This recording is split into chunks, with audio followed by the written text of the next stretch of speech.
ప్రవీణ యేసుక్రీస్తు నామమున మీ అందరికీ శుభాభివందనలు తెలియజేస్తున్నాను. విధంగా మరి యొక్క శనివారపు సాయంత్రం దినమున సిద్ధపాటు కూడికకు ఈ విధంగా దేవుడు మనల్ని ఏర్పరచుకొని ఆయన సన్నిధిలో ఉండి ఆయనను స్తుతించడానికి, ఆయన వాక్యం వినటానికి దేవుడు మనల్ని ఏర్పరచుకున్న ఆ యొక్క గొప్ప ప్రేమను బట్టి దేవునికి ఎంతగానో కృతజ్ఞతాస్తుతులు చెల్లిస్తున్నాను. సో కొంచెం ఆలస్యమైంది, క్షమించండి.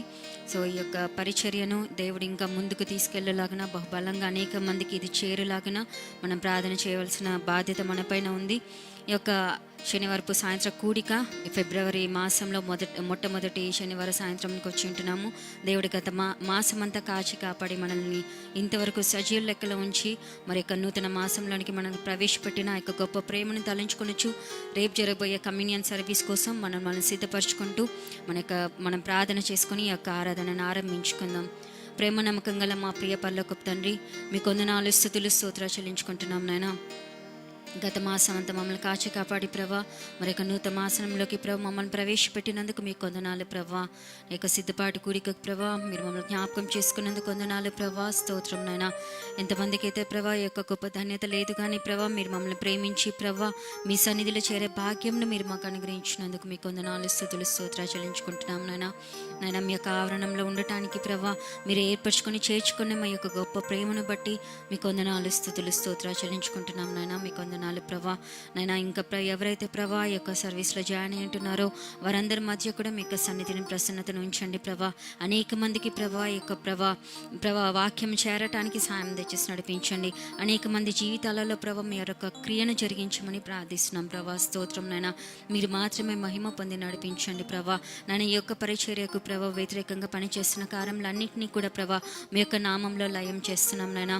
ఎందుకంటే మీకు విరోధంగా రూపించబడిన ఏ ఆయుధం వరదిల్ల నేరదు నేను ప్రభా. మీరు చేసిన వాగ్దానం మేము జ్ఞాపకం చేసుకొని చున్నాం నైనా. మీరే సహాయం దయచేసి నడిపించండి ప్రభా. స్తోత్రం నైనా.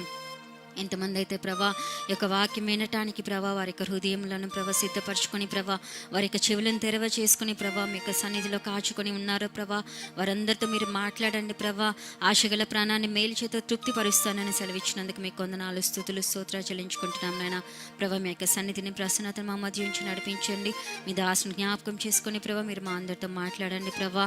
నేను మేము మిమ్మల్ని మహిమపరచిపోతుండగా మీరే సాయం దయచేసి నడిపించండి. మీరు మాత్రమే మహిమ పొంది నడిపించండి ప్రభా.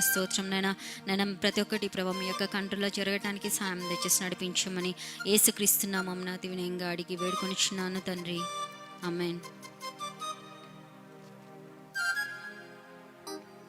మాతో జాయిన్ అయిన వాళ్ళందరూ కూడా ఈ యొక్క Goyal prayer house Madanapalle Facebook page మీద లైవ్గా స్ట్రీమ్ చేయబడుతున్న యొక్క లింక్ని అనేక మందికి షేర్ చేయండి. తద్వారా అనేక మందికి ఆశీర్వాద కారణంగా ఉండాలని కోరుచున్నాను. పాట పాడుకొని దేవుని మహిమ పరుస్తాం. మంచి కాపరి మా ప్రభు యేసే, మా కొరకు ప్రాణం ఇచ్చే గొప్ప కాపరి.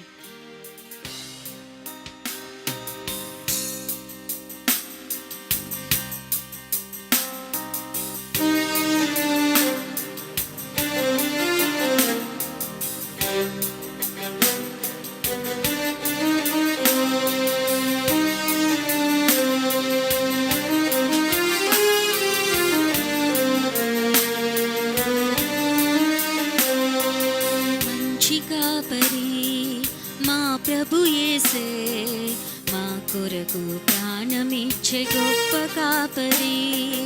మంచి కాపరి మా ప్రభు యేసే మా కొరకు ప్రాణమిచ్చే గొప్ప కాపరి.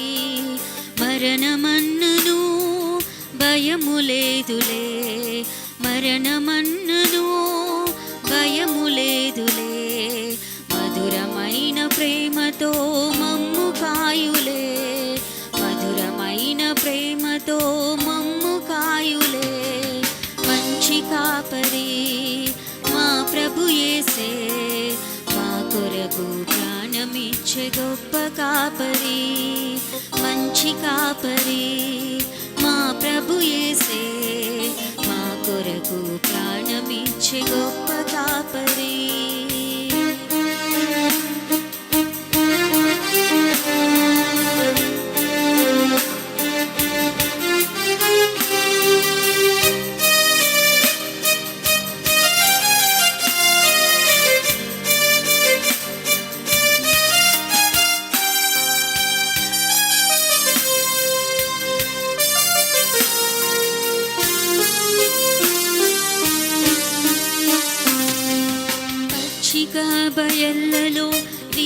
విశ్రమించగా, శాంత జలాల చెంత అడుగు వేయగా, పచ్చిక బయళ్ళలో విశ్రమించగా, శాంత జలాల చెంత అడుగు వేయగా, చేయి విడువక తోడు నిలచును, చేయి విడువక తోడు నిలచును, నీతి మార్గమందు మమ్ము నడువ చేయును.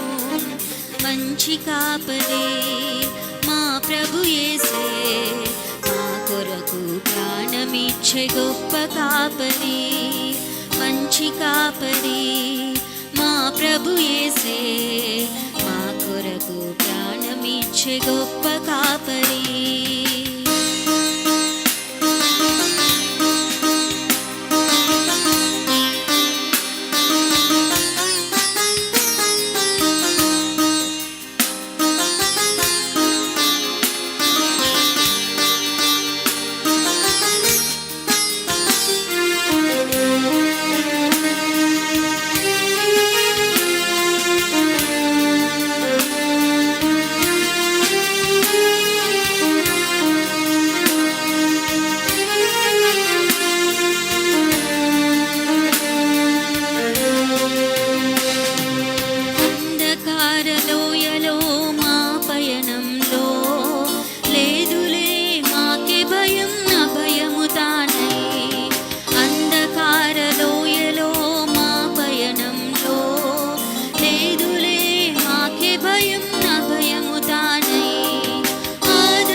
అన్ని తాగులందు తానే తోడై ఉండెను.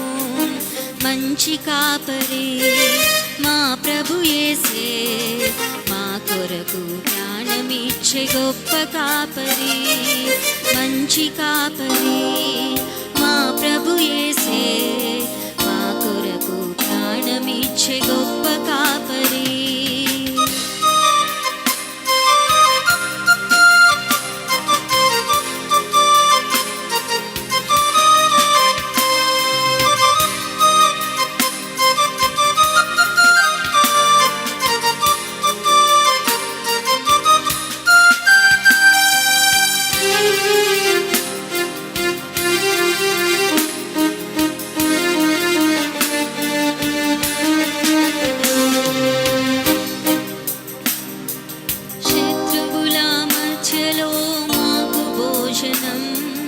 అభిషేకం ఆనందం కృపాక్షేమమే, శత్రువుల మధ్యలో మాకు భోజనం.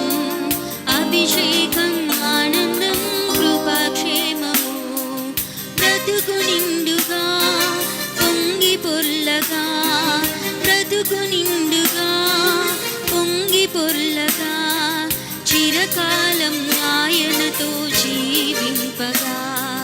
మంచి కాపరి మా ప్రభు యేసే, మా కొరకు ప్రాణమిచ్చే గొప్ప కాపరి.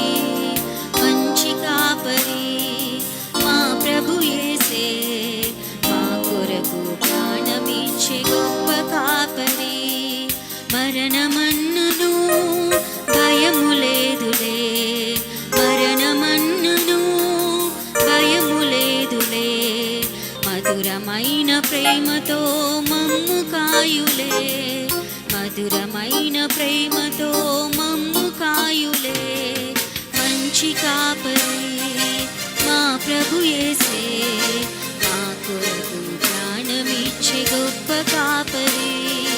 మంచి కాపరి మా ప్రభు యేసే, మా కొరకు ప్రాణమిచ్చే గొప్ప కాపరి. మా కొరకు ప్రాణమిచ్చు గొప్ప కాపరి, మా కొరకు ప్రాణమిచ్చు గొప్ప కాపరి. అంధకార లోయలో మన యొక్క పయనంలో దేవుడు మనకు తోడుగా ఉండి మనల్ని ఆదరించి మనల్ని ఆశీర్వదించి అన్ని తావులందు మనకు తోడుగా ఉండి నడిపిస్తున్న దేవుడు మనకు మంచి కాపరి అయిన యేసయ్య. ఆయన నామాన్ని మహిమపరచుకోవడానికి దేవుడు మనకి ఇచ్చిన ధన్యతను బట్టి దేవునికి ఎంతగానో కృతజ్ఞతాస్తుతులు చెల్లిస్తున్నాను. ఇక సమయంలో దైవదాశ్రములకు వాక్య పరిచర్య చేస్తారు. కీర్తనలు 55 అధ్యాయము 22వ వచనం ప్రకారంగా, నీ భారము యెహోవా మీద మోపుము, ఆయన నిన్ను ఆదుకొనును.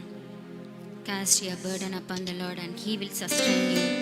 సో మనం ఎప్పుడైతే మన యొక్క జీవితంలో ఉన్న ట్రబుల్స్ అన్నిటినీ ఆయన యొక్క చేతిలో ఉంచుతామో అప్పుడు ఆయన మనల్ని ఆదుకునే దేవుడు అంటున్నాడు. దేవుడు తన దాసుని ద్వారా ఏ వాక్యంతో మనతో మాట్లాడబోతున్నాడో మనము ఆసక్తిగా ఎదురు చూద్దాం.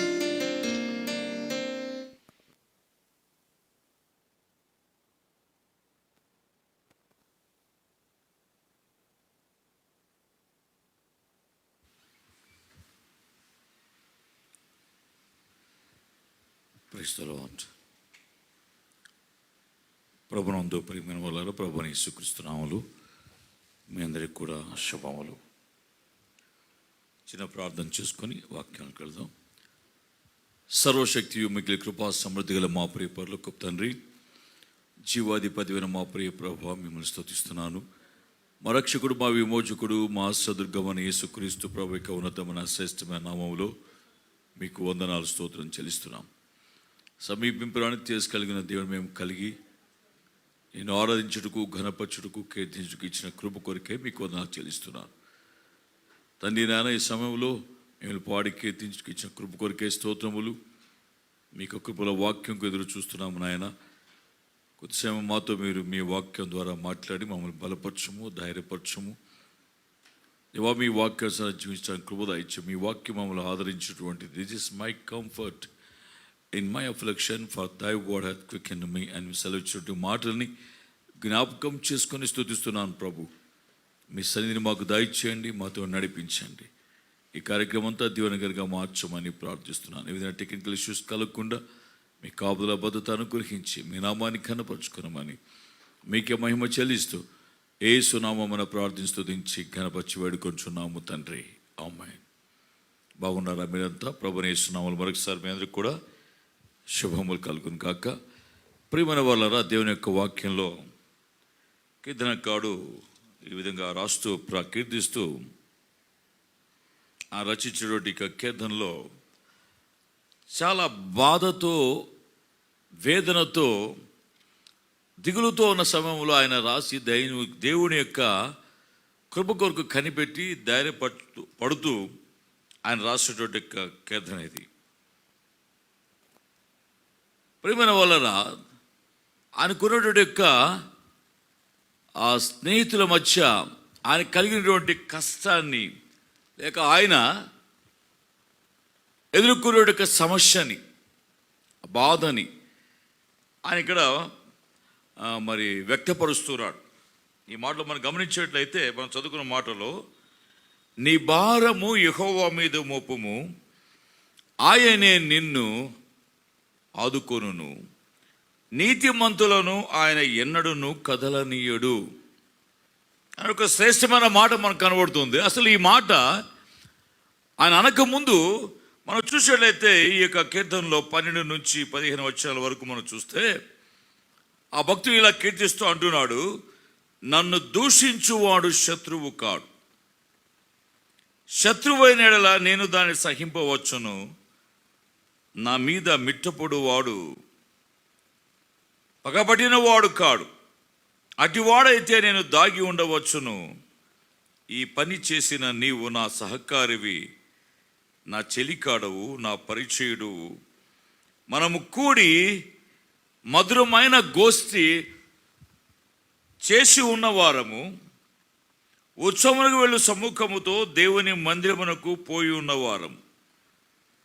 వారికి మరణం అకస్మాత్తుగా వచ్చునుగాక, సజీవులుగానే వారు పాతాళమునకు దిగిపోవుదురుగాక. చెడుతనము వారి నివాసములలోను వారి అంతరంగంలో నందును ఉన్నది అనేటువంటి ఒక మాట ఇక్కడ మనకు కనబడుతుంది. ప్రియమైన వాళ్ళరా, ఈ 22వ మాట, ఈ కీర్తన 22వ వచనంలో చూసినట్టుగా మాటను ధ్యానించక మునుపు ఈ మాటలు చూస్తే ప్రియమైన వాళ్ళ దగ్గర గమనించండి, తన స్నేహితుడు ఒకడు ఉన్నాడు దావీదుకి. ఆ ఉన్నటువంటి స్నేహితుడు ప్రియమైన వాళ్ళరా ఎలాంటి వాడంటే చాలా గొప్ప ఆత్మీయుడని ఈయన తలంచాడు. భక్తుడైన దావీదు ఈ విషయాన్ని ఆయన గుర్తించాడు. ప్రియులారా, కాబట్టి ఏం చేశాడంటే తన స్నేహితుడిపై తనకు ఉన్నటువంటి విశ్వాసం ఎంత గొప్పదంటే ఆయన ఏం చెప్పినా కూడా అది దేవుని సన్నిధి నుంచి వచ్చినట్లుగానే తలంచారన్నమాట. దేవునికి వాక్యం రాయబడి ఉంది. చూసినట్లయితే గమనించండి, సమూయేలు గ్రంథములో 2వ గ్రంథములో 15వ అధ్యాయంలో మనం చూస్తే 2వ సమూయేలు గ్రంథం 15వ అధ్యాయంలో ప్రియమైన వాళ్ళరా, ఆ యొక్క వ్యక్తి ఏది చెప్పినా అది ఎలా ట్రీట్ చేసేవారంటే గమనించండి.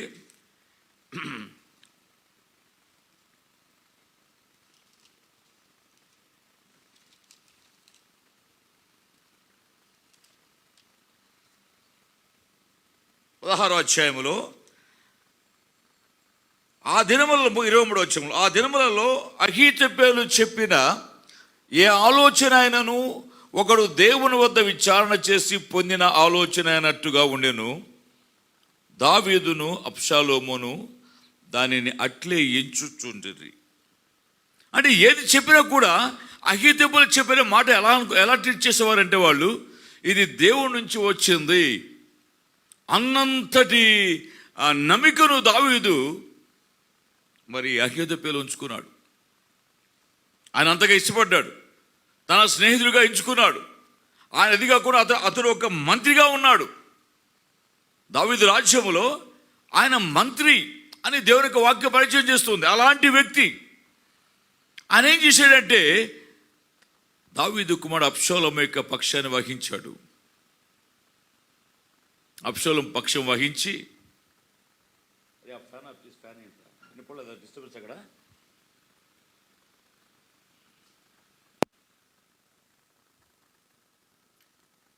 ప్రియమైన వాళ్ళరా,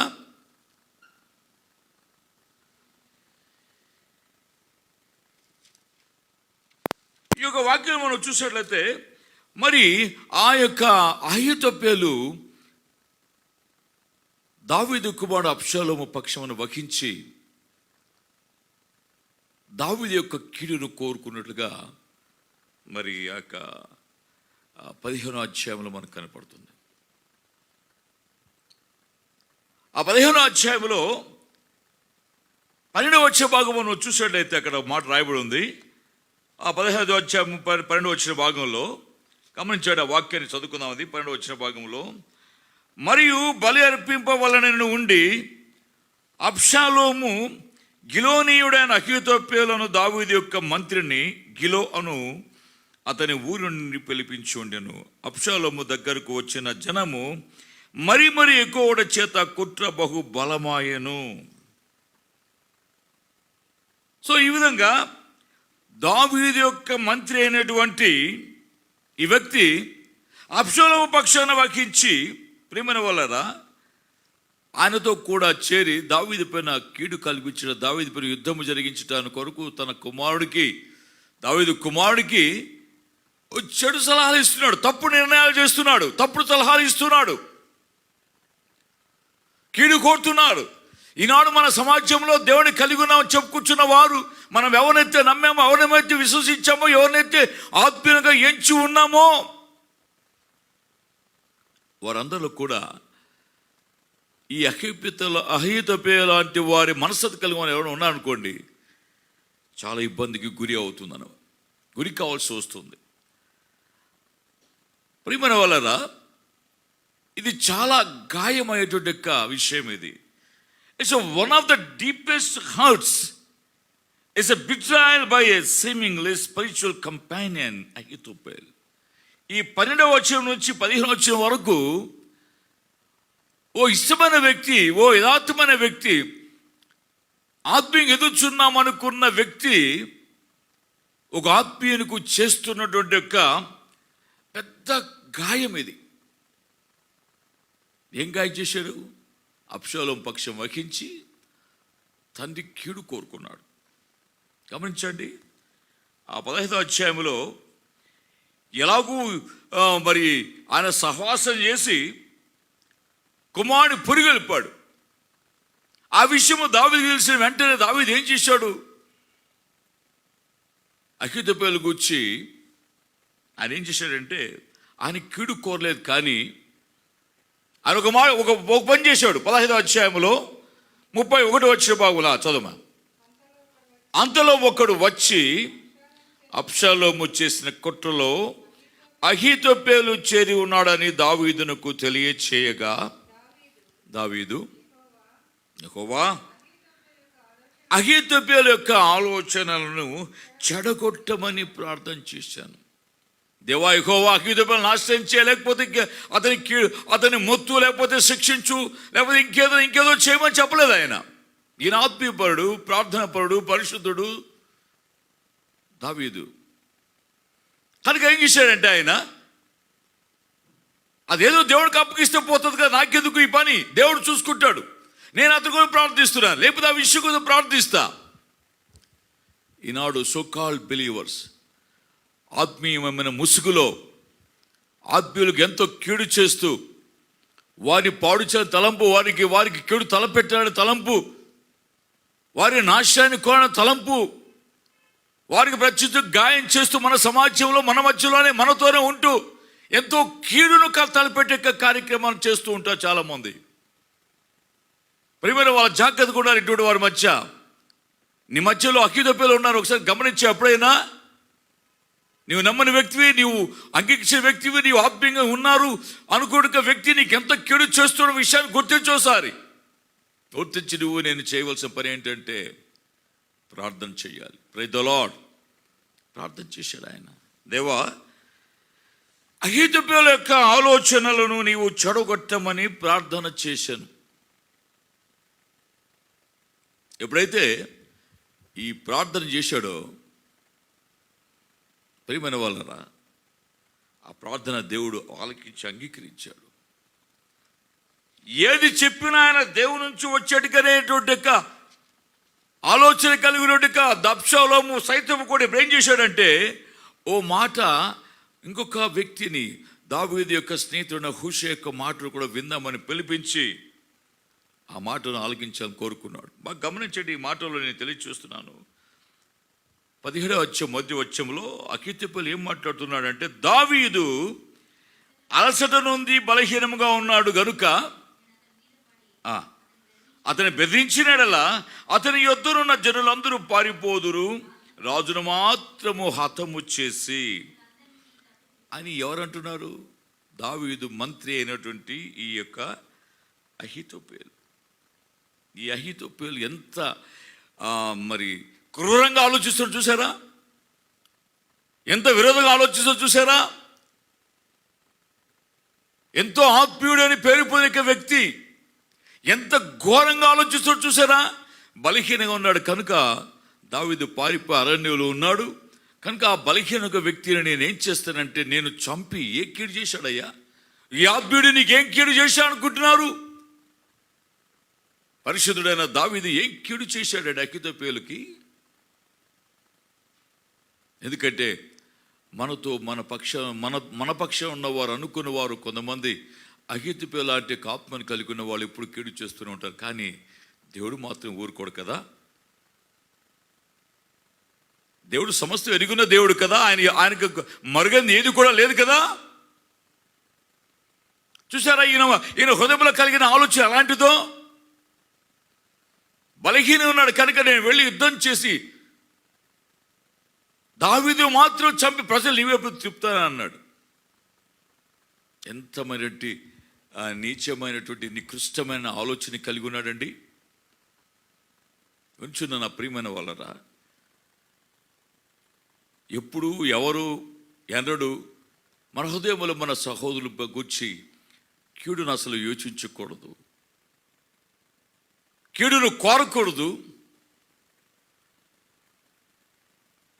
బైబిల్ చెప్తున్న కేంద్రం ఏమంటాడు తెలుసా? కీడు చేయటం మానమును, మేలు చేయము, సమాధానాన్ని వెతకి వెంటాడుము. కేంద్రం చెప్పడం మాట ఏమంటున్నాడు తెలుసా అండి? కీడు చేయటం మాని మేలు చేయము, సమాధానమును వెతికి దానిని వెంటాడమని చెప్పాడు. కీడు ఇప్పుడు చేయకూడదు. కీడు చేసే మనస్తత్వం నీలో ఉందంటే నో డౌట్ నీవు అహీతోపెలుకు సంబంధించిన వ్యక్తివి. జాగ్రత్త సుమా.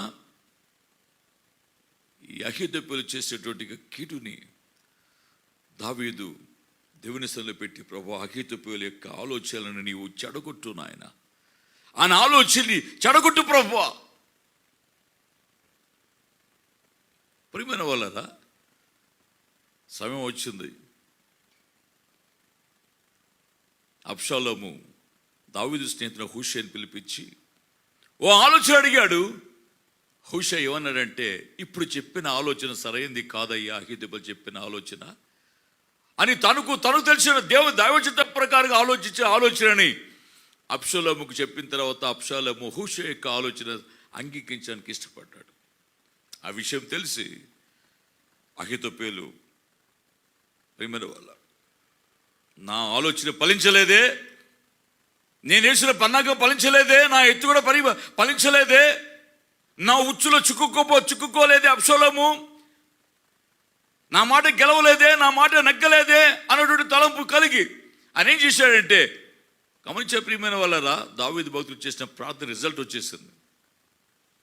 గమనించండి 23వ వచనంలో చూస్తే, అహీతోపెలు తాను చెప్పిన ఆలోచన జరగకపోవడం చూచి గాడిదకు గంత కట్టి ఎక్కి తన ఊరనున్న తన ఇంటికి పోయి తన ఇల్లు చక్కబెట్టుకొని ఉరిపోసుకొని చనిపోయాను.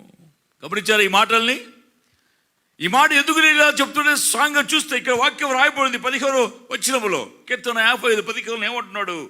వారికి మరణము అకస్మాత్తుగా వచ్చునుగాక, సజీవులుగానే వారు పాతాళమునకు దిగిపోదురుగాక, చెడుతనము వారి నివాసములలోను వారి అంతరంగములోనందును ఉన్నది.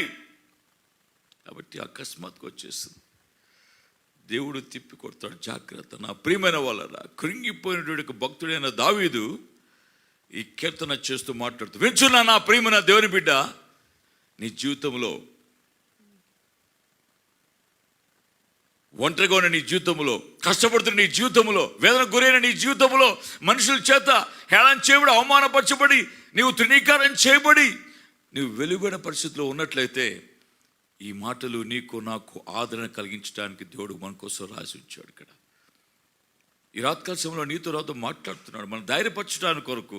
అందుకనే ఈ మాటలు చెబుతూ ఆ వ్యక్తిని గురించి మనకు పరిచయం చేస్తూ, ఆ వ్యక్తి యొక్క క్యారెక్టర్ పరిచయం చేస్తూ, ఆ వ్యక్తి యొక్క అంతము కూడా మనకు పరిచయం చేస్తూ దేవుడు ఏం మాట్లాడుతున్నాడంటే, నీ భారము యెహోవా మీద మోపుము. హల్లెలూయా. నీ భారము యెహోవా మీద. Cast your burden upon the Lord, he will sustain. నీ భారం మోపు. సామెతలు కూడా ఒక మాట రాయబడింది 16వ అధ్యాయంలో 3వ వచ్చే భాగంలో మనం చూస్తే అక్కడ కూడా ఏమైనా అక్కడ ఒక మాట చదవండి. నీ పనుల భారము యెహోవా మీద మోపుము, అప్పుడు నీ ఉద్దేశములు ఏమవుతాయట? సఫలమగును. నీ పనుల భారము, నీ మనసు భారము, నీ కష్టము, నీ వేదన, నీ దిగులు, నీ సమస్య అంతా కూడా దేవుని పేరు మోపాయి. నీ పనుల భారము యెహోవా మీద మోపము. ప్రియమైన వాళ్ళ చూస్తారు ఈ కీర్తన 55:22లో cast your burden upon the Lord. దాని ఇంకొక ట్రాన్స్లేషన్ ఏం రాయబడిందంటే, leave your troubles with the Lord and he will defend you. వదిలిపెట్టేసే నీ సమస్య అంతటి కూడా దేవునికి.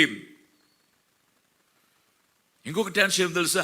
Release your burdens upon the Lord అని రాయబడింది. Release, leave and release and cast. ఒక్కొక్క ట్రాన్స్లేషన్లో ఒక్కొక్క భక్తి ఈ విధంగా ట్రాన్స్లేట్ ఈ వాక్యం రాయబడి ఉంది. విడిచిపెట్టు, దేవుడికి అప్పగించు, దేవుడి పైన వేసాయి, ఆయన పైన ఆనుకో. నీవు lean on in to దైన్ own understanding. సముద్రం అంటుంటాడు, నీవు నీ స్వబుద్ధిని ఆధారం చేసుకోవద్దు. Lean on in to దైన్ own understanding. నీ స్వబుద్ధిని ఆధారం చేసుకొనక నీ సమస్యను, నీ కష్టాన్ని దేవుని మీద మోపు. నీ భారం యెహోవా మీద మోపుము, ఆయన నిన్ను ఆదుకుంటాడు.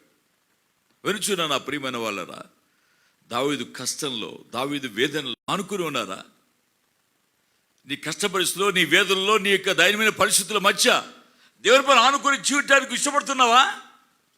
లేక నీ ఎందుకు నీవు ఆలోచించుకుంటున్నావా? ఈ మాట గమనించండి. ఈ ఎగ్జామ్ చెప్పిన తర్వాత ఈ మాట మనం చూసినప్పుడు, నీ భారము ఎక్కువ మీద మోపము, ఆయనే నిన్ను ఆదుకోను. ఆయన తప్ప ఇంకొకరు లేరు మనకు. ఆయనే నిన్ను ఆదుకోను. దేని విషయంలో మనం చింతపడడానికి వీలు లేదు. అందుకనే అపోస్తలుడైన పౌలు ఓ మాట చెప్తుంటున్నాడు. ఫిలిప్పీ పత్రికలో 4వ అధ్యాయంలో మనం చూస్తే 4 నుంచి 7 వచనాలు ఎంతో ఆదరణ కలిగించే మాటలు రాయబడి ఉన్నాయి అక్కడ. గమనించండి. ఎల్లప్పుడూ ప్రభువునందు ఆనందించండి. మరలా చెప్తున్నాను, ఆనందించండి. మీ సహనాన్ని సకల జనులకు తెలియనియండి. ప్రభు సమీపముగా ఉన్నాడు. దేనిని గూర్చి కూడా మీరు చింతపడకండి. దేనిని గూర్చి విషయం తెలియగానే దావీదు చింతపడలా. అహితోఫెలు చేస్తున్నాడు. అయ్యా, అబ్షాలోము కుటుంబంలో అహితోఫెలు కూడా చేరి ఉన్నాడనే సమాచారం రాగానే ఆయన దాని గురించి చింతపడలేదు. తన భార్యని దేవుని పైన వేశాడు, దేవుని పైన ఆనుకున్నాడు, ప్రభు పైన మోపేశాడు. ఆ భార్యని విడిచిపెట్టాడు, రిలీజ్ చేశాడు. ఆ బద్ధకాన్ని ప్రభుకు అప్పగించేసి, ప్రభువా అని ప్రభుత్వం ప్రార్థించాడు. ప్రార్థిస్తున్నారా? లేక సమస్యను పట్టుకొని ఆలోచిస్తూ వాళ్ళు ఇలా అన్నారే, నన్ను అలా మాట్లాడారే, నన్ను అంత అవమానపరిచారే, నాకు ఇది కష్టానికి ఇచ్చారే, వాళ్ళ దేవుడు చూసుకుంటాడు. అహితోఫెలు సంబంధించిన సభ్యులు వాళ్ళంతా అలాంటి వారు ఒకవేళ నీ హేళన చేసి, అవమానపరిచి, నిన్ను కృంగజేసి, నీ కీడును కోరి, లేక నీ అంతా చూడాలనుకున్న వారంతా కూడా అహితోఫెలు సంబంధించి వారే. బిడ్డ, నువ్వు భయపడనక్కర్లేదు. నిజంగా నువ్వు దేవుని బిడ్డవైతే, నువ్వు మారుమనసు పొంది దేవుడి కృపలో ఎదుగుచున్న వ్యక్తివి అయితే, దేవుని పైన ఆనుకున్న వ్యక్తివి అయితే, నువ్వు చేయవలసింది ఒకటే, ప్రార్థించు, అంతే.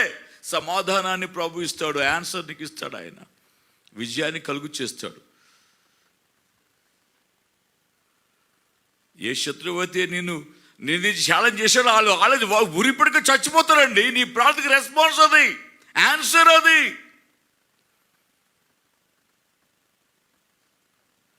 ఓ ప్రియమైన వాళ్ళరా, ఎంతకాలం నుంచి అనవసరంగా కంగారు పడతావు? ఎంతకాలం వచ్చి నువ్వు అనవసరంగా వేదన పడతావు? ఎంతకాలం వాళ్ళు అయ్యో నన్ను ఇలా మాట ఇలా అనుకుంటు, ఇంత కష్టం నాకు ఎందుకు అనుకుంటున్నావు? Cast your burden,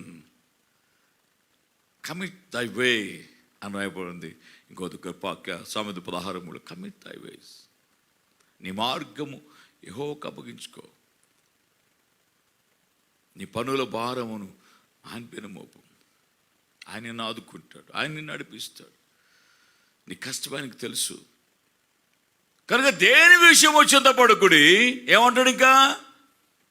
కానీ దేని విషయం చింతపడకుడు అంటే, చింతపడకుండా మౌనం ఉండాలి కదా అని అర్థం. అక్కడ ఏది విషయం చింతపడకడు అంటే, అక్కడ మౌనంగా చదివేసుకొని ఇక ఈ మాట చెప్పాడు కదా, ఇక నాకు అవసరం లేదు అనుకొని ముసుగు పడుకోవడం కదా అర్థం కాదు అక్కడ.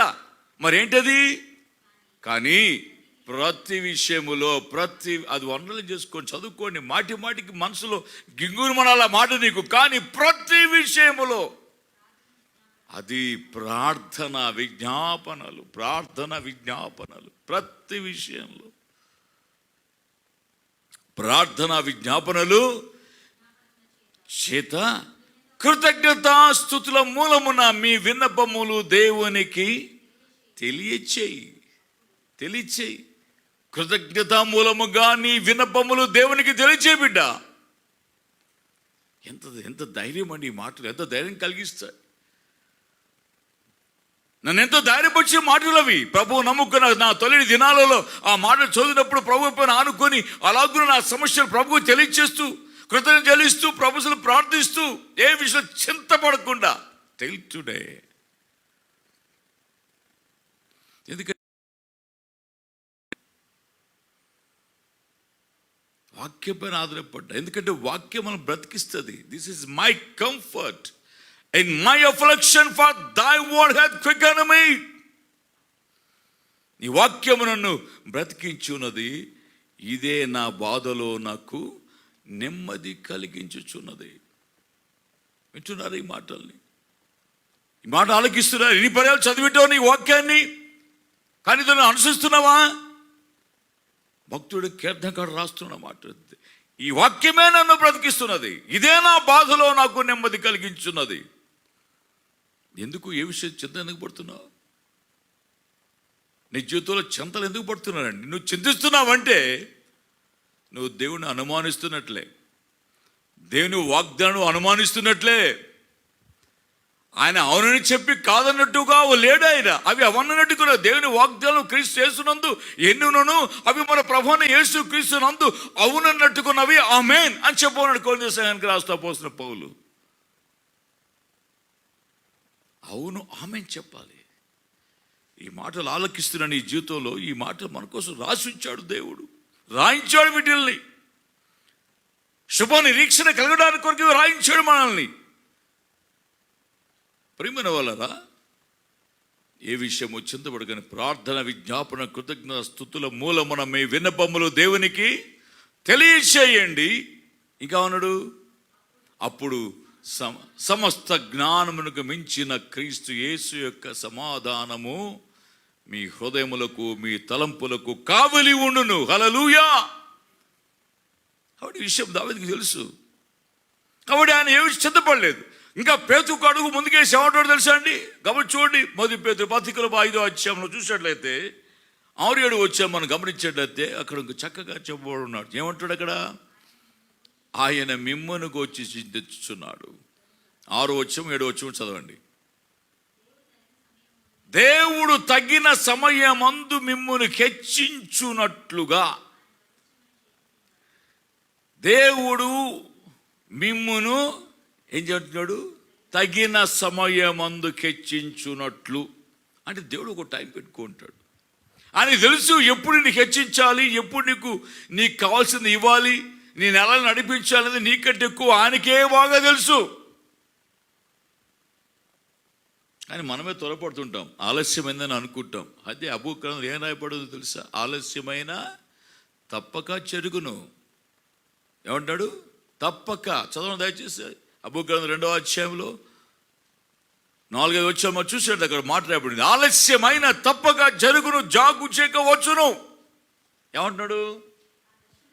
ఆ దర్శన విషయమై నిర్ణయ కాలము జరుగును, సమాప్తమగుటకై ఆతురపడుచున్నది, అది తప్పక నెరవేరును. ఆలస్యముతో వచ్చినాను ఏం చేయమన్నాడు? ఈ ఆలస్యమయ్యే లోపల మనం అనాలోచితంగా ఆలోచించేవారైపోయిన ఈ రోజుల్లో. దేవుని కార్యములు ఆలస్యంగా వచ్చే లోపల మనం అనాలోచితంగా ఆలోచిస్తూ మన విశ్వాసాన్ని కోల్పోయి దేవునికి దూరంగా వెళ్ళిపోతారు చాలామంది. కనిపెట్టుకోరు. నువ్వు అనుకున్న సమయంలో కాదు జరిగేది, ఆయన సమయం ఉంది. ఆయన అనుకుంటాడు, ఆయనకి తెలుసు ఎప్పుడు నీకేం చేయాలన్నది, నిన్ను ఎలా లిఫ్ట్ చేయాలన్నది, నిన్ను ఎలా దీవించాలన్నది ఆయనకు తెలుసు, నీకంటే మాకు. ఎందుకంటే యెర్మీయా భక్తుడు ప్రవచించాడు, for I know the thoughts that I think towards you. నేను చాలా ఇష్టపడే మాట అది. I know the thoughts. So God had a plan for your life.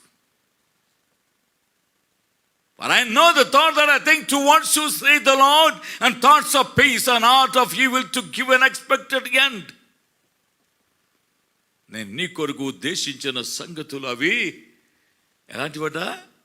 మేలుకరమైనవే, సమాధానకరమైనవే, కానీ అవి కీడు కల్పించినవి కావు రాబో దినాలకి అని ప్రభు తన దాసుని ద్వారా సెలవిస్తున్నాడు. నా ప్రియమైన వాళ్ళరా, నీ కొరకు నా కొరకు ఆలోచించిన సంగతులు చాలా గొప్ప విషయాన్ని గుర్తు చేస్తున్నాను. ఈ సమయంలో దేవుడు తగిన సమయమందు నిన్ను హెచ్చించున్నట్లుగా ఆయన బలిష్టమైన చేతి కింద ఎలా ఉండమంటున్నాడు? దీన మనస్కులై ఉండండి. తగిన సమయం ఉంది, ఆ సమయం కోసం కనిపెట్టాడు. ఏ విషయము చిందపడద్దండి. కాబట్టి ఏమన్నాడు? ఇంకా ఆయన మిమ్మల్ని గూర్చి చింతించుచున్నాడు గనుక మీ చింత యావత్తు ఆయన మీద వేయండి. ఈ విషయము చింతపడకూడి ప్రార్థన, విజ్ఞాపనల స్తుతుల మూలమున మీ విన్నపములు దేవునికి తెలియచేయండి. ఎందుకు చెప్పాడు తెలుసా? తగిన సమయం ఒకటి ఉంది, ఆ సమయంలో నీకు హెచ్చించేట్లుగా ఆయన బలిష్టమైన చేతి కింద దీన మనసు కనిపెట్టు. నువ్వు అలా కనిపెడితే ఆయన నిన్ను గూర్చి చింతించుచున్నాడు గనుక నీ చింత యావత్తు ఆయన మీద వేయండి. నీ భారము యెహోవా మీద మోపము. ఏం చేయాలి, ఎలా చేయాలి, ఎలా అని నా పరిస్థితి నువ్వు ఆలోచన వల్ల నువ్వేమైనా చేసుకోగలవా? మూడు ఎక్కువ లేక తక్కువ చేసుకోగలవా? నీ వెంట్రుకలో ఒకటి తెల్లగా నల్లగా చేసుకోగలగలవా? నీవేమైనా నీ వెంట్రుకలన్నీ కూడా లెక్కించబడి ఆయన సెలవు లేని నీ వెంట్రుకల్లో ఒక్క వెంట్రుక కూడా నేల రాలదు. 5 పిచ్చుకలు 2 కాసులకు అమ్మబడును కదా, ఒక్కటి కూడా ఆయన సన్నిధిలో మరవబడదని చెప్పాడు, వాగ్దానం చేశాడు దేవుడు. ఆయన సెలవు లేని ఒకటి కూడా రాలదు, నేల రాలదు. ఎందుకంటే దిగులు పడుతున్నారు. క్రైస్తవుడు దిగులు పడడానికి ఛాన్స్ లేదు, అసలు అవకాశమే లేదు. అసలు నువ్వు భయపడుతున్నావు, దేవుని వాగ్దానం కూడా సందేహిస్తున్నావు. నీవు అమ్మనేమో కలిగి ఉండొద్దు. నా ప్రియమైన వాళ్ళరా, ఈ మాటలు ఆలోకిస్తున్న నీ జీవితంలో నీ భారము యెహోవా మీద మోపము, నీ కష్టము యెహోవా మీద మోపము, నీ కలిగిన చింత, నీ అవమానం దేవుని మీద మోపేస్తాయి. ఈ మాటలు ఈరోజు విశాల హృదయంతో స్వీకరించి నీవు ఇక మీద మానేవాడు అన్నిటికి కూడా వారు అలా మాట్లాడి అలా నన్నించారు, నన్ను హేళన చేశారు మాటలు తలంతో కూర్చున్నట్లయితే నేను జీవితాన్ని నీవే కించపరుచుకున్నావు. యెహోవాకు వినపడ్డాయి మాటలు. దేవుడు చూస్తున్నాడు వారి చర్యల్ని. అహీతోపెలకు మాటలు విన్నాడు దేవుడు. దావీదు అలసటగా ఉన్నాడు కనుక నేను వెళ్ళి యుద్ధం చేసి దావీదు చంపుతాన మాట దేవుడు విన్నాడు. ఓ పిచ్చోడా అహీతోపెలు, నువ్వు ఉరిపెట్టి చావడానికి నువ్వు వ్యతిరేకంగా మాట్లాడావు. భవిష్యత్తులో దావీదుకు విరోధంగా నీవు చచ్చిపోతావు, చంపేస్తాడు దేవుడు, జాగ్రత్త. అభిషక్తులకు విరోధముగా మాట్లాడావంటే నా ప్రియమైన వాళ్ళ నీ భారం ఈ రోజున ఈ రాత్రిన ఆయన మీద మోపు, ఆయన పైన ఆనుకొని జీవించు. నీ కష్టాలు నా కష్టాన్ని తీర్చే దేవుడు అనుకున్నాడు. ప్రియమైన వాళ్ళరా, ఈ మాటలను ఆలకించమని నేను మనవి చేస్తున్నాను. ఆయనే నిన్ను ఆదుకొనును, నీతిమంతులను ఆయన ఎన్నడూ కదలనీయడు, ఎన్నడూ కదలనీయడు. తగిన కాలం ముందు ఆయన హెచ్చించే దేవుడు, నీ సమస్యల పరిష్కారం దయచేసే దేవుడు ఆయన. ప్రియమైన వాళ్ళరా, మళ్ళీ జ్ఞాపం చేస్తాడు, నీ భారం మోపే దేవుడు ఆదుకుంటాడు. ఇది ఎలాగూ నీ ఎదుట కష్టాన్ని ఎలా జయించాలని నువ్వు అనుకోవడం వీల్లేదు. ఎందుకంటే ఆ కష్టం దేవుడికి అప్పగించు. లెక్క నుంచి ఎగ్జాంపుల్ చూద్దాం. ప్రియమైన వాళ్ళరా, తండ్రి నుంచి ఆశీర్వాదం పొందుకునే యాకోబు బయలుదేరినాక మరి మామ ఇంటికి వెళ్తున్నాడు. ఆ మార్గంలో మనం చూసినట్టు 29వ అధ్యాయంలో కొన్ని మాటలు మనకు కనపడతాయి. ఆ ఊరు వారు మందలు మరి మరి మేపుకుంటూ వచ్చినప్పుడు ఆ మందలకు నీళ్లు పెట్టాలి. అక్కడ బావి ఉంది, ఆ బావి నీళ్లు పెట్టాలి. ఆ బావి నీళ్లు పెట్టాలంటే మందలన్నీ కూడా సమకూర్చబడాలి. ఆ సమకూర్చబడేంత వరకు కూడా మందలకు నీళ్లు పెట్టడానికి వీలు కాదు. ఎందుకంటే దాని మీద పెద్ద రాతి బండ ఉంది, దాన్ని దొరలించాలి. అది కష్టం, అది చాలా భారంతో కూడుకున్నటువంటిది. కనుక ప్రియమైన వాళ్ళ ఆ మందలంతా రాకముందు ఆ పని ఎవరు చేయలేరు. అయితే భక్తుడైన యాకోబు ఆ ఊరు ప్రాంతంకి వెళ్ళి ఆ ఊరి ముందర తన కుటుంబం వచ్చి అడుగుతున్నారు, విచారణ చేస్తున్నాడు. గమనించాడు మాట చదువుకుంది. 29వ అధ్యాయం 1-2 వచనాలని. బయలుదేరి వెళ్ళను,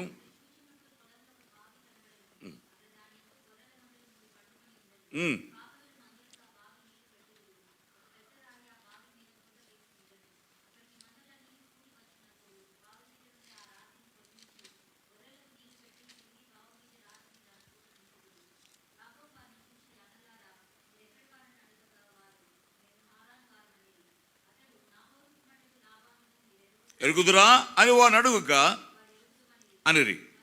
అతడు క్షేమంగా ఉన్నాడా అని అడుగుక వారు క్షేమంగానే ఉన్నాడు, ఇదిగో అతని కుమార్తె రాహేలు గొర్రెల వెంట వచ్చుచున్నదనేరి అని చెప్పి అన్నప్పుడు ఆయన ఏమన్నాడు తెలుసు? యాకోబు మాట అంటున్నాడు. ఏమంటున్నాడు? అతడు ఇదిగో ఇంకా చాలా పొద్దు ఉన్నది, పశువులు పోగుచ్చే వేళ కాలేదు, గొర్రెలకు నీళ్లు పెట్టి పోయి వాటిని మేపుడని చెప్పగా వారు ఏం చేశారు? వారిని సహాయతను చూపుతున్నారు, వారి యొక్క బలహీనతను చెప్తున్నారు. ఏమంటో చూడండి అక్కడ వాక్యాన్ని. ఆయన అంటున్నాడు, యాకోబు మీరు వెళ్ళి నీళ్ళు పెట్టండి గొర్రెలకు మందలకి, పశువులు నీళ్ళు పెట్టండి అయ్యా అని యాకోబు అంటుంటే వాళ్ళు అంటున్నారు. ఏమన్నారు? వారు మందలన్నీ పోగు కాక మునుపు అది మా వలన కాదు, అది మా చేత కాదు, మా తల మించిన పని, అది మా చేత కాదు. తర్వాత బావి మీద నుండి రాయిని పొర్లించుదురు, అప్పుడే మేము గొర్రెలకు నీళ్లు పెట్టుదమని. అలా మాట్లాడుతున్న సమయంలో రాహేలు తన తండ్రి గొర్రెల మందను తోలుకొని వచ్చను, ఆమె వాటిని మేపునది. చూసారా? అంటే ఇక్కడ రాహేలు కూడా చేత కాదు మరి నీళ్ళు పెట్టడానికి, మందల్ని గుమికూడాలి.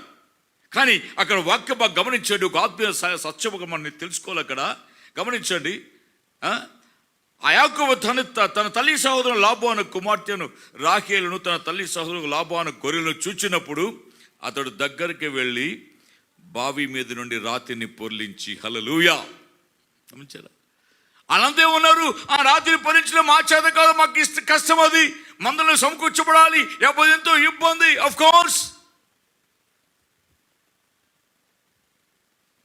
నా ప్రియమైన వాళ్ళరా, రాహేలు ఎదుటి యొక్క బండని దొరించి ఒక రాహేలు చేతగా కాకపోవచ్చు, కానీ ప్రజలంతా కూడా కలిసి చేస్తారేమో, కానీ అది భారమో కష్టం తెలియదు. కానీ మొత్తానికి అక్కడ యాకోబు ఆ రాతిని దొరలించి, ఈ సమయంలో సృష్టికర్త దేవాది దేవుడు నీకు నాకు ఎదుట, నీ ఎదుట ఉన్న బండ రాతిని తొలగించే సమర్థుడు ఉన్నాడు. ఆ రాతిని పొర్లించి ఆ కష్టాన్ని తీసివేసి నీకు సమృద్ధిన జీవాన్ని ఇచ్చే నా దేవుడు, ప్రాకారము కొల్చిన దేవుడు, ఆయన నీ ముందు నా ముందు నడుస్తూ వెళ్తున్నాడు. ప్రైజ్ ది లార్డ్, హల్లెలూయా. తానే దహించు అగ్నిగా నీ ముందు నడుస్తున్నాడు. ఆ రాతిని పొర్లించి వాటికి నీళ్లు పెట్టాడు. ప్రైజ్ ది లార్డ్, హల్లెలూయా. నీ భారము మోపు దేవుని మీద, నీ కష్టాన్ని మోపు దేవుని మీద. ఆయన ఆనుకొని జీవించు, ఆయన హత్తుకొని జీవించు, ఆయన నడిపించు దేవుడుగా ఉన్నాడు ఆయన. నా ప్రియమైన వాళ్ళరా, ఈ మాటలు గమనిస్తున్నారా? ఎన్నో ఇబ్బందుకున్నాను, కష్టంగా ఉంది, తినడానికి తిండి లేదు, నాకు కట్టుకొని బట్ట లేదు, ఇబ్బందులుగా ఉన్నాను, కష్టంతో ఉన్నావు అని అనుకుంటున్నావేమో నీవు. కాదు, దేవుడు నీకు చాలా ప్లాన్స్ కలిగి ఉన్నాడు. ఆయన నువ్వు ఆలోచించక ముందే నీ కష్టం తెలుసు, నీ ఆకలి తప్పలు, నీ వస్తాయి తెలుసు, నీ దరిద్రత తెలుసు నా దేవునికి తెలుసు. కాబట్టి ఆయన నీకంటే ముందుగానే గొప్ప ఆలోచన కలిగి ఉన్నాడు. కానాను దేశంలో ఉన్నటువంటి ఇశ్రాయేలు ప్రజలు, యాకోబు సంతానికి ఆకలి ఉందని తెలుసు, కరువు వచ్చింది ఆ ప్రాంతంలో. వారికి ముందుగానే దేవుడు నా ప్రియమైన వాళ్ళ యోసేపుని పంపించాడు ఐగుప్తు దేశానికి. ఐగుప్తు దేశంలో ప్రభు తన దాసుని ద్వారా సమకూర్చి పెట్టాడు. ఆ పట్టణంలో ఉన్నటువంటి కరువును గుర్చి దర్శనం ద్వారా రాజుకు తెలియజేసి, ఆ రాజు మరి దైవచిత్త ప్రకారముగా యోసేపు చెప్పిన మాటలను కూడా వినేస్తా ఆ ధాన్యమంతుడు సమకూర్చి ఉంచాడు. కరువులో వారిని కాపాడాడు. లేఖనం ఏం చెప్తుందో తెలుసా? చూడండి, ఆది కాండంలో మనం చూసినట్లయితే, ప్రియమైన వాళ్ళరా, ఆ సహోదరుడు తనతో ఆయన బలపరుచుకున్నప్పుడు ఆయన మాట్లాడుతున్న మాట మనం గమనించాడు. ప్రియమైన వాళ్ళ గమనించే మాట చదువుకుందాం ఒకసారి. ఏమన్నాడు అక్కడ? ఆయనను నేను ఇక్కడికి వచ్చున్నట్లు మీరు నన్ను అమ్మివేసు, 45వ అధ్యాయంలో, మీరు నన్ను అమ్మివేసేందుకు మీరు దుఃఖపడకురి, అది మీకు సంతాపాన్ని పుట్టనీయకుడి, ప్రాణరక్షణ కొరకు దేవుడు మీకు ముందుగా నన్ను పంపించాను. హల్లెలూయా. మీ ప్రాణరక్షణ కొరకు దేవుడే నన్ను ముందుగా ఇక్కడికి పంపించాడు. ఎందుకంటే దేవుడి పైన వేద్దాం భారాన్ని. ఈ కరువు వస్తుందని దేవునికి తెలుసు, నిధిలో ఒక పెద్ద సమస్య ఉందని దేవునికి తెలుసు. అది ఆయన తెలియకుండా ఏది లేదు, ఆయన తెలియకుండా వల్ల నీకు నాకు ఏది సంభవించదు. మనం చేయాల్సింది జస్ట్ ఆయన మీద నీ భారాన్ని మోపాను పైన ఆయన ఆనుకొని జీవించు. నడిపించే నాథుడు నీకు నాకు తోడై ఉన్నాడు. Praise the Lord. నా ప్రియమైన వాళ్ళరా, మీరు సంతాపం పొందకండి. ప్రాణ రక్షణ కొరకు దేవుడే నన్ను ఇక్కడికి పంపించాడు. మీకు ముందుగా, మీకంటే ముందు ఇక్కడ పంపించాడు. గమనించండి, మిమ్మల్ని ఆశ్చర్యంగా రక్షించి దేశంలో మిమ్మల్ని శేషముగా నిలబడుకు ప్రాణముతో కాపాడుటకు దేవుడు మీకు ముందుగా నన్ను పంపించాను. దేవునికి స్తోత్రం కలుగును గాక. హల్లెలూయా. చూడండి, చివరిలో చూసినట్టు ఇది చివరి అధ్యాయంలో 50వ అధ్యాయంలో 18-20 వచనాల్లో ఆ కుటుంబంతో వచ్చారు. ఐగుప్తులో ఉన్నారు. గోషేను ప్రాంతంలో ప్రత్యేక నివాసం చేస్తున్నారు. తండ్రి చనిపోయాడు. ఆ తర్వాత అన్నంతా భయపడ్డారు. మరి తమ్ముడు చేసి కీడు పట్టి మమ్మల్ని తమ్ముడు ఏం చేస్తున్న వాళ్ళు అనుకున్నారు. వాళ్ళు అని అనుకుని ఆ తమ్ముడు వద్దకు వెళ్ళి వాళ్ళు నిలబడ్డారు. చూడండి 18 వచ్చిన భాగంలో చివరి అధ్యాయం 50 అధ్యాయం 18 చూసినట్లయితే, అతని సహోదరులు పోయి అతని ఎదురు సాగిలపడి, ఇదిగో మేము మీకు దాసులమని చెప్పగా, యోసేపు భయపడకుడి, నేనేమో దేవుని స్థానం ముందు ఉన్నానా? మీరు నాకు కీర్చి ఉద్దేశించదు, కానీ నేటి దినము జరుగుచున్నట్లుగా అనగా బహు ప్రజలను బ్రతికించున్నట్లుగా అది మేలుకే దేవుడు ఉద్దేశించను. కాబట్టి భయపడకుడి, నేను మిమ్మును మీ పిల్లలను పోషించదనని చెప్పి వారిని ఆదరించి వారితో ప్రీతిగా మాట్లాడాను. దేవునికి స్తోత్రం కలుగును గాక. వారితో ప్రీతిగా మాట్లాడు, నేను మిమ్మును మీ పిల్లలను పోషిస్తా, నీ భారం మోపు. ఈ రోజున ఎందుకు కష్టపడుతున్నావు? ఎందుకు విలుపచ్చు? ఎందుకు వేదన చెందుతున్నావు? నా ప్రియమైన వాళ్ళ, ఈ కీర్తనలోని ఈ మాట నన్ను ఎంతో ధైర్యపరిచిన మాట. నా జీవితంలో, నా పరిచర్యలో, ఈ సేవా జీవితంలో నా భారాన్ని, నా కష్టాన్ని, నా తొందరని, నా యొక్క సమస్య అన్నిటిని కూడా ఆయన మీద మోపడం నేర్చుకున్నా. నేను ఎప్పుడు కలవరపడలేదండి. ఎందుకంటే వాక్యం చెబుతుంది, విశ్వసించిన వాడు కలవరపడడు. విశ్వసించిన వాడు ఎప్పుడు కలవరపడ్డు. సమస్యలు ఉన్నాయి, కష్టాలు ఉన్నాయి, ఎదుర్కొన్నా, కానీ కలవరపడలేదు. ఎందుకంటే నా ముందు నడుచువాడు దేవుడు నాకు తోడై ఉన్నాడు. నా భారం ఆయన మీద మోపడం నేర్చుకున్నా. నేను మోయలేని తెలుసు, నాకు నేనేం చేసుకోవాలి నాకు తెలుసు. నేను ఆయనకు వేరుగొడుగు ఏమి ఇచ్చిన విషయం కూడా తెలుసు. ఎందుకంటే వాక్యం చెప్తుంది 15వ అధ్యాయము 5వ వచ్చిన భాగంలో యోహాను సువార్తలో, I can do nothing without him, you can do nothing without మీ అన్నాడు ప్రభు. నాకు వేరుగా ఉండి నువ్వేమీ చేయలేవు. ఆ మాట తెలుసా తెలీదా నీకు? బాగా చదువుకో. 5వ వచ్చిన భాగంలో యోహాను 15:5లో, you can do nothing without me. కానీ మనమేమనుకుంటాం, పర్లేదు, నేను ఏమైనా చేయగలను, నా చేత అవుతుంది, నా వల్ల అవుతుంది అనుకుంటున్నావేమో. నువ్వేం చేయలేవు, అసలు నీ చేత ఏం కాదు. ఒకవేళ నువ్వు ఏదైనా చేస్తున్నాడు, దేవుడు నీకు సహాయం చేస్తున్నాడు. ఆ విషయాన్ని గుర్తించు బిడ్డ. నీ ఆత్మీయ నేత్రం తెరువు ఒకసారి. నీ బలము చేత, నీ జ్ఞానం చేత, లేక నీ కలిగిన దాన్ని ఏదో ఒకటి నువ్వు సాధిస్తున్నావు అనుకుంటున్నావేమో. చాలా పొరపాటు చేస్తున్నావు. దేవుడి పని ఆనుకోవడం నేర్చుకో. ఆయన నడిపిస్తాడు. ఆయన బైబిల్ చెప్తున్న సత్యం అదే. సామెతలు 3లో రాయబడిన మాట 5వ వచ్చిన వాళ్ళు చూస్తే, నీ స్వబుద్ధిని ఆధారము చేసుకొనగా యెహోవా యందు నమ్మిక ఉంచుము. చదవడే వాక్యాన్ని, నీ స్వబుద్ధిని ఆధారము చేసుకొనక నీ పూర్ణ హృదయముతో యెహోవా యందు నమ్మిక ఉంచుము. నీ ప్రవర్తన అంతటి యందు ఆయన అధికారమునకు ఒప్పుకొనుము. అప్పుడు ఆయన నీ త్రోవలను ఏం చేస్తాడు? గమనించు, కొంచెం గట్టిగా చదవండి. సరళము చెయ్యును.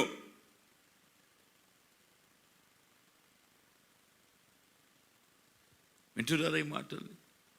నీ స్వబుద్ధిని ఆధారం చేసుకోవద్దు, నీ జ్ఞానాన్ని ఆధారం చేసుకోవద్దు, నీ విద్యని, నీ ఉద్యోగాన్ని, నీ కలిగి ఉన్న స్థితిగతుల్ని ఆధారం చేసుకోవద్దు.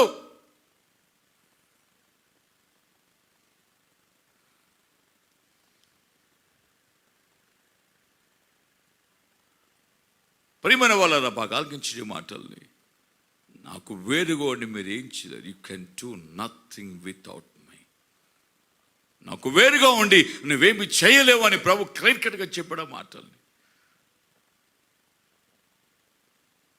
ఆయన నిలిచి ఉండమంటున్నాడు 7వ వచనంలో, avoid in me and abide my words in you, and you shall ask what you will, it will be done unto you. మీరు నా యందును నా మాటలు మీ యందు నిలిచి ఉన్నాడలా మీకు ఏది ఇష్టమో దాన్ని అడగండి, నేను దాన్ని మీకు ఇస్తాను అంటున్నాడు.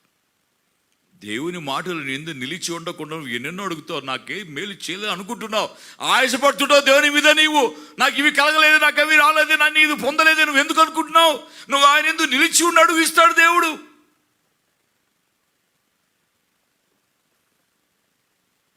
There is a promise, of course. The wherein there is commandment. అక్కడ ఆజ్ఞ ఉంది, ఆజ్ఞను శిరసావించకపోతే నీకు ప్రామిస్ క్లెయిమ్ చేసే హక్కు లేదు నీకు. 2 మాటలు ఉన్నాయి అక్కడ, మీరు నా యందును నా మాటలు మీ యందు నిలిచి ఉన్న ఎడల. అవి లేకుండా క్లెయిమ్ చేయొద్దండి. అవి లేకుండా అడగడానికి నీకు నాకు ఏ అధికారం కూడా లేదు. ప్రభు చెప్పాడు, మీరు నా యందు ఉండండి, నా మాట మీరు నిలిచి ఉంచేవాడి, నీకు ఏది ఇష్టం అడుగు ఇస్తాను అంటున్నాడు. అవి పక్కన పెట్టేసి అయ్యా నువ్వు చెప్పే కదా నాకు ఇష్టమది ఇవి అని అడిగితే అలా ఇస్తాడు.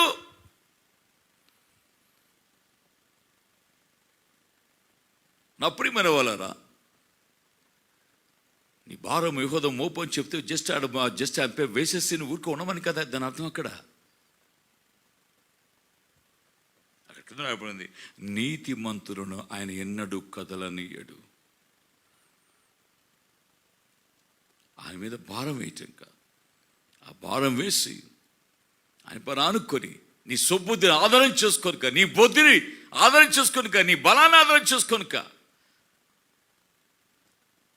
పూర్తిగా దేవుని పైన ఆధారపడు. ఆయన నడిపిస్తాడు. ఆయన నీ మీద దృష్టి నిలిపి నీకు ఆలోచన దయచేసి నడవలసిన మార్గాన్ని నీకు ఆయన బోధించే దేవుడు అంటున్నాడు. ఆయన బోధకు చెవెక్కుతున్నావా? ఆయన మాటలు ఆలకిస్తున్నావా? ఆయన మాటలు అంగీకరిస్తున్నావా? ఎంత నిర్లక్ష్యం అయిపోయిందండి ఈనాడు నేటి క్రైస్తవ సమాజానికి. దేవుని మాటలంటే దేవుడు అంటే ఎంత నిర్లక్ష్యము.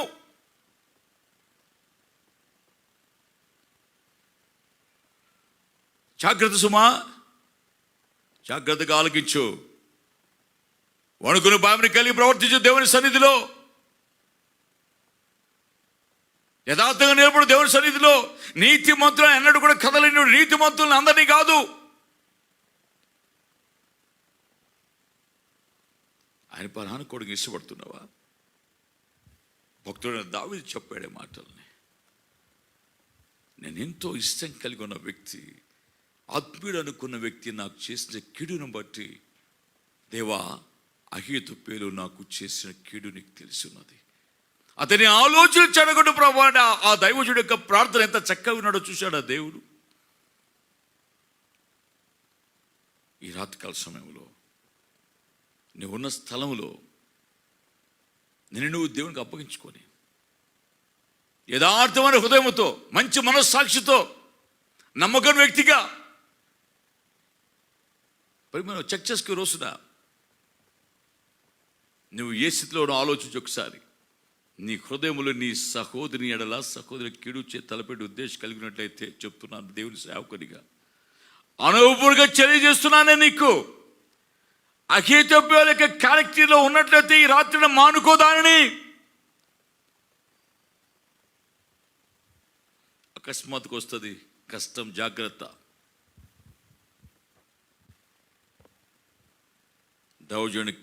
దావీదు యొక్క కీడును కోరినాడు, చంపడానికి ప్రయత్నం చేశాడు. ఏదైతే తలంచాడో అదే ఆయన ఎత్తి మీదకి వచ్చేసింది. అప్రియమైన వాళ్ళారా, నిలిచిన దేవుని బిడ్డలారా, నీ భారం ఈరోజు రాత్రి మోపే దేవుని పైన ఆయన మీద ఆనుకొని కనిపెట్టు. నీ సమస్యని కూడా అప్పగించు. ఎందుకంటే ఏ విషయంలో చింతపడకు, కానీ ప్రార్థన, విజ్ఞాపన, కృతజ్ఞత స్తుతుల మూలమున మీ విన్నపములు దేవునికి తెలియచేయండి. ఎంత చక్కగా, ఎంత విశదీకరించి చెప్తున్నాడండి దేవుడు మనకు. ఇంత ధైర్యపరిచి చెప్తున్నాడండి దేవుడు మనకు. తప్పకుండా దేవుడు నేను దీవిస్తాడు. తగిన సమయం ఒకటి ఉంది, ఆ సమయం ఒకటి కనిపెట్టుకుని ఉండు. నీ చింత యావత్తు ఆయన మీద వేయి. ఎందుకో తెలుసా? ధైర్యమైన మాట. నిన్ను గూర్చి ఆయన చింతిస్తున్నాడు. నిన్ను గూర్చి ఆయన చింతిస్తున్నాడు. నీ తండ్రి నీ తల్లి నిన్ను చింతించలేదేమో, నీ భర్త నిన్ను చింతించలేకపోవచ్చు, నీ భార్య నిన్ను చింతించిపోవచ్చు, నీ స్నేహితులు చింతించకపోవచ్చు, కానీ దేవుడు నిన్ను గూర్చి చింతించుచున్నాడు. ఆ ఒక్క మాట చాలు, అదొక్క చాలు. ఎంత ధైర్యపరుస్తుంది మనల్ని. ఎవరండి? సృష్టికర్త నిన్ను చింతిస్తున్నాడండి. నీకేమి ఇవ్వాలా, నేను నీకు ఎలా చేయాలి, నేను ఎలా నడిపించాలి, నీ జీవితం ఎలా గాడులో పెట్టాలి, నేను నీకు ఏం చేయాలి అన్నది ఆయన బెస్ట్ నీ గురించి ఆలోచిస్తున్నాడు ఆయన. కానీ నీవేం చేస్తున్నావు? నీవు త్వరగా నీ జీవితం జరగలేదని ఆ దేవుడిపై ఆశపడుతున్నావు. నువ్వు కోరిది నీకు దొరకలేదని తప్పు చేస్తున్నావు. దేవుని బిడ్డలారా, ఓ క్రైస్తవ లోకమా, ఈ ఆన్లైన్ సర్వీస్ వింటున్న దేవుని బిడ్డ, ఈ మాట ఎప్పుడైనా డీప్గా ఆలోచించావా? నీవు సిల్లిగా చదివేస్తున్నావు అంతే. వాక్యం చదువుకొని ఆ మొదటి పేద 5 వచ్చి చదువుకొని గమన అలా బైబిల్ మూసి పెట్టేస్తున్నావు అంతేకాని నిజంగా మాటను ఎప్పుడైనా ఆత్మీయంగా ఆలోచించావా? నేను ఆయన మిమ్మును గూర్చి చింతించుచున్నాడు.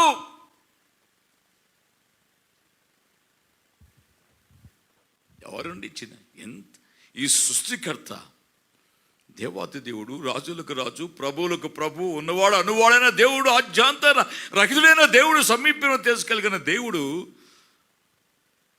నిన్ను నన్ను గురించి ఆలోచిస్తున్నాడు. పురుగులాంటి వారి మనల్ని గురించి ఆలోచిస్తున్నాడంటే ఆ ఒక్క మాట చాలదా మన జీవితానికి? వేసేద్దామా ఈ రోజున? మన చింతావత్తు అనేది వేద్దామా? యథార్థ హృదయంతో అనిపైన అనుకుందామా? నమ్మకమైన వారిగా జీవిస్తామా? నీకు ఎవరు కీడు చే తలపెట్టినా ఏం పర్లేదు, వారి కీడు నువ్వు కోరద్దు, కానీ ప్రార్థించు. వారి ఆలోచన చెడగొట్టు ప్రభువాన్ని ప్రార్థించు. చేతమైతే ప్రభువాన్ని మార్చు, ప్రభువాన్ని ప్రార్థించు. దేవ వారికి మంచి బుద్ధిని ప్రసాదించు, ప్రభువాన్ని ప్రార్థించు. వారిని దీవించు, ప్రభువాన్ని ప్రార్థించు. ఎందుకంటే ఆశీర్వాదానికి వారసుడు నీవు నేను పిలువబడుతుంది కనుక కీడుకు ప్రతి కీడు, దూషణకు ప్రతి దూషణ చేయక నీవు వారిని దీవించు అని ప్రభు సెలవిచ్చాడు. అర్థమవుతుందా? కనుక దీవిద్దాం, ప్రేమిద్దాం, వారి కోసం జ్ఞాపన చేద్దాం. అయితే నీ విన్నపాలు దేవునికి తెలియచేయి, నీ భారం దేవుని మీద మోపు. ఆయన నిన్ను నడిపిస్తాడు, కాపాడుతాడు, దీవిస్తాడు. సమస్య అన్నిటికీ కూడా పరిష్కారము ఆయనే దయచే దేవుడు. హల్లెలూయా. God bless you. రెండు స్థలంలో తల వంచి ప్రార్థనలు ఎక్కిపిస్తాం. సర్వశక్తి మిగిలిన కృపా సమృద్ధి గల మా ప్రియ పరలోకపు తండ్రి, జీవాధిపతి మా ప్రియ ప్రభు, మిమ్మల్ని స్తుతిస్తున్నాను. మా రక్షకుడు, మా విమోచకుడు, మా దుర్గమన యేసుక్రీస్తు ప్రభువుకు ఉన్నతమైన శ్రేష్టమైన నామములో తండ్రి, ఈ రాత్రికాల సమయంలో మీరు మాతో మాట్లాడిన ప్రతి మాటను బట్టి వందనం చెల్లిస్తున్నాను. దయల మా ప్రభువా, మా భారం మీ మీద మోపి మేము మిమ్మల్ని ఆనుకోవడానికి సహాయం చేయండి. దయల మా ప్రభు, మా సమస్యలు పరిష్కారం దయచేసి దేవుడుగా నీవు మాకున్నందుకై స్తోత్రములు. మా ప్రభు, మేము ప్రార్థన విజ్ఞాపన చేయవారికి చేయండి. మా చింత యావత్తు మీ మీద వేయడానికి సహాయం చేయండి. తగిన కాలం ఒకటి విషయాన్ని మేము గుర్తెరిగి ప్రభువా మీకు కనిపెట్టి వారికి చేయండి. మీకు వేరుగా ఉండి మేము ఏమీ చేయలేమన్న సత్యాన్ని గుర్తించుటకు మా ఆత్మీయ నేత్రాలు తెరవమని ప్రార్థిస్తున్నాం తండ్రి. అనేకులు మా ప్రభువా ఈ మాటల్ని చాలా చులకనగా తీసుకుంటున్నారు ప్రభువా. తండ్రి నాయన, ఈ మాటలు ఎంతో తక్కువగా ఆలోచించి తీసుకుంటున్నారు ప్రభువా. వారి కరిహృదయాన్ని మార్చమని ప్రార్థిస్తున్నాను ప్రభు. నీకు వేరుగా ఉండి ఏమి చేయలేమనే సత్యాన్ని గుర్తించుటకు ఆధ్యాత్మిక నేత్రంలో తెరవమని ప్రార్థిస్తున్నాను ప్రభు. మీకు వందనాలు చెల్లిస్తున్నాను. నాయన, భక్తుడైన దావీదు ఎంత బలవంతుడో, ఆ బలవంతుడైన దావీదు దేవా అహీతోపేలు చేసేటువంటి ఆలోచన మీకు తెలుసు కాబట్టి ఆ ఆలోచన చెడగొట్టున ఆయన ఎంత పరిశుద్ధన ప్రార్థన చేశాడు ప్రభు, ఎంత యోగ్యమైన ప్రార్థన చేశాడు ప్రభువా. అలాగున మేము కూడా తండ్రి, మమ్మల్ని నిందించి హేళన చేసి అవమానపరచువారు, మా కీడును కోరు వారి కొరకు వారి ఆలోచన చెడగొట్టమని ప్రార్థిస్తున్నాం. మీరు రాత్రికాల సమయంలో దయల మా ప్రభు, తీర్పు నువ్వు తీర్చు దేవుడు నాయన. మేము మీ కొరకు కనిపెట్టుకోవడానికి సహాయం చేయండి. మీ కొరకు కనిపెట్టుగా మమ్మల్ని చేయండి. మా ఎదుటి ఉన్నటువంటి బండరాలు ఎంత పెద్దవైనా తొలగించే సమర్థులు మీరు మాకున్నారు ప్రభు. మీకు వందనాలు. కృప చూపండి నాయన. మీ మీద ఆనుకొని జీవించడానికి మాకు సహాయం చేయండి. మీరు మాత్రం మహిమ పొందండి. మీరు రాజ్యం చేసి ఉన్నాను. నేను నిష్ప్రయోజకుడైన దాసుడన్న ప్రభు, మీ నమ్మకంత కొరికి మమ్మల్ని స్థిరపరచమని, దేవా మమ్మల్ని పరిశుద్ధులుగా మార్చమని, మంచివారిగా చేయమని, అతని భక్తి గల కుటుంబంగా చేయమని, భక్తి గల క్రైస్తవులుగా మమ్మల్ని చేయమని, యథార్థవంతులుగా మమ్మల్ని చేయమని, నీ కుమారుడు యేసుక్రీస్తు పరిపూర్ణ సారూప్యంలో మమ్మల్ని మార్చమని, మీకే మహిమ చెల్లిస్తూ రేపటి పునరుత్థాన దినము కొరకు మమ్మల్ని ఆయుక్తపరచమని, సంఘమును సిద్ధపరచమని, నువ్వు ప్రేమించబడి అందరినీ తీసుకురమ్మని మాతో వేడుకొచ్చున్నాను. ఏ విధంగా ఆటంకంలో లేకుండా మా ప్రభు అతని అపవాదికులన్నిటి కూడా దూరపరిచి నీ సన్నిధికి వచ్చి వారిగా చేయమని మీకే మహిమ చెల్లిస్తూ యేసు క్రీస్తు నామమున ప్రార్థించి స్తుతించి ఘనపరిచి మహిమపరిచి వేడుకొంచున్నాము తండ్రి. ఆమేన్. మహాగణమున తండ్రి జీవదేవుని యొక్క ప్రేమయు ప్రభువైన యేసు క్రీస్తు యొక్క కృపయు పరిశుద్ధాత్మక అన్యోన్య సహవాసం ఎప్పుడు ఎల్లప్పుడూ లోకుల సకల పరిశుద్ధకును మనుకును ఆయన మీద ఆనుకొని జీవించు ప్రతి ఒక్కరికి తన సన్నిధి నిరంతరము తోడి నడిపించును కాక. ఆమేన్.